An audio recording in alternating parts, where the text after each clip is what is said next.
respect, let's keep the case off the record here and talk about family and support. Yeah. Okay?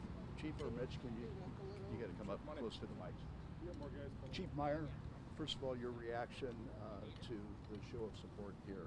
It's absolutely amazing, but it's what I expected. The community has been amazing. The support has been just phenomenal, and it continues every day. Your thoughts on Jake Derbin at this particular moment?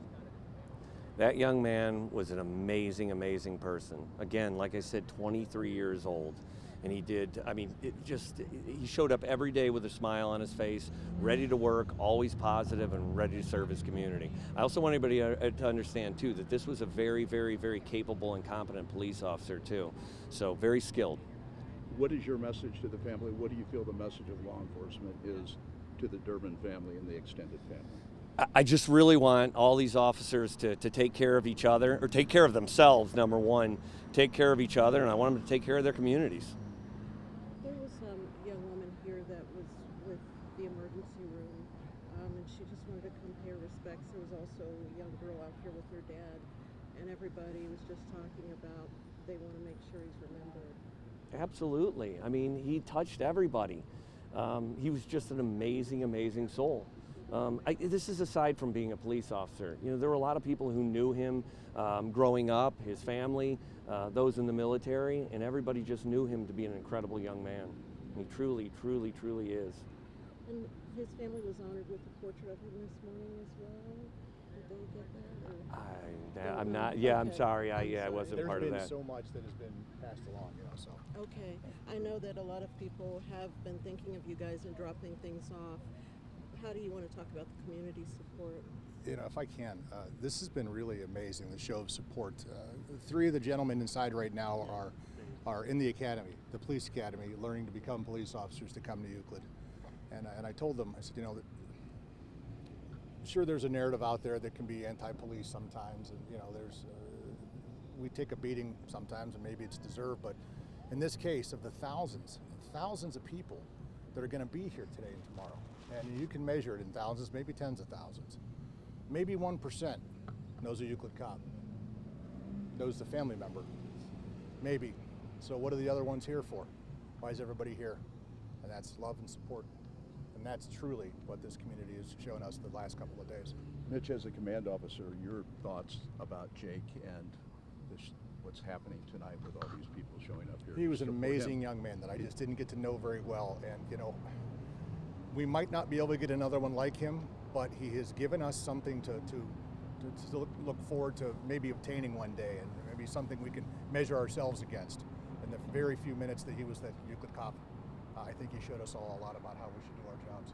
Mitch, what do you say to the family when you see them dealing with this? I'm devastated for them. I love them, and they will always, always, always be a part of our family. Sir, we talked to someone today who actually came here, didn't know Officer Derbin, was from the Euclid community, and she was in tears as she brought flowers to the funeral home. Right. What's the message for healing as the Euclid community and the area moves forward? How do we heal from this? You know what, you've got to celebrate. In death, you've got to celebrate. You know how you honor death? By celebrating that individual's life. And we've got to celebrate his amazing life and his life of service and his legacy of service. Our residents are hurting too. They stop by every day, and I know they're hurting. And I want everybody here to understand that Captain Hauser and I, yes, you know, we are the command staff or leaders of this police department, but the true heroes, the everyday heroes, the heroes that are still answering the calls every single day, they're behind me. And they're still responding to the same calls with professionalism and empathy, and I'm in awe of what this group does. Scott, what kind of reaction have you gotten from people when they realized that Jake called out to the other officers and said, you know, he's there and he's got a gun? That's just the kind of person he is, and I know that any one of these officers back here would do that too. They love each other. This is family.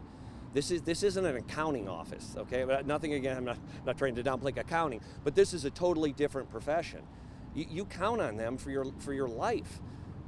So I think it's something really special, and I think that all of these officers will feel his presence anytime they're preparing to go out on duty, anytime they're handling calls, and they'll know that he's smiling from heaven. Mayor Gale, would you like to field a question? Mayor, What is your message to the people of Northeast Ohio about Jake Derbin? Jake Could you Derbin, come- sure. I'm sorry. Officer Derbin was a hero, and he gave his life to protect our community. And we have officers standing behind me and officers in every community across Northeast Ohio that step forward and do that every day. We owe them a debt of gratitude. The service, the professionalism, the compassion that they show every day in their job is commendable. And our hearts go out for Officer Derbin's family, our Euclid police officers, our Euclid family, and What is your message to the family? our message to the family is we are devastated for your loss. We will not let Jacob's legacy be forgotten, and our sincere condolences to all of them, of course.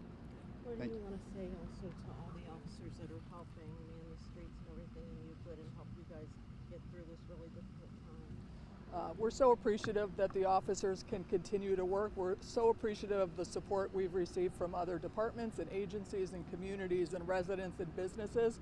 This very small, if there is a kernel of something good, it's that outpouring of community support. I thank our officers and every day for the work that they do, and how they're doing it in these circumstances is just incredible. Thank you, Mayor. I've got a comment on that if I could real quick, same question. What do you want to say to all the officers helping out? Starting at 6 o'clock tomorrow morning and running until 6 o'clock in the morning Sunday, the Cuyahoga County Sheriff's Department and the Ohio State Highway Patrol are going to take care of Euclid, so every member of the police department can attend the funeral. They are coming out on their own, and they're going to take over and protect the city, and that is a massive outpouring of support from them. And this way, nobody misses to go into the funeral. Everybody can be clear-minded, or if they're not clear-minded, they don't have to go to work. And they'll turn the city back over to us Sunday morning. And so my heartfelt thanks goes out to the Sheriff's Office and the Highway Patrol for everything they've done. Thank you. Thanks. Thank you. Thank you. Thanks, everybody. Okay, good. That one? Okay.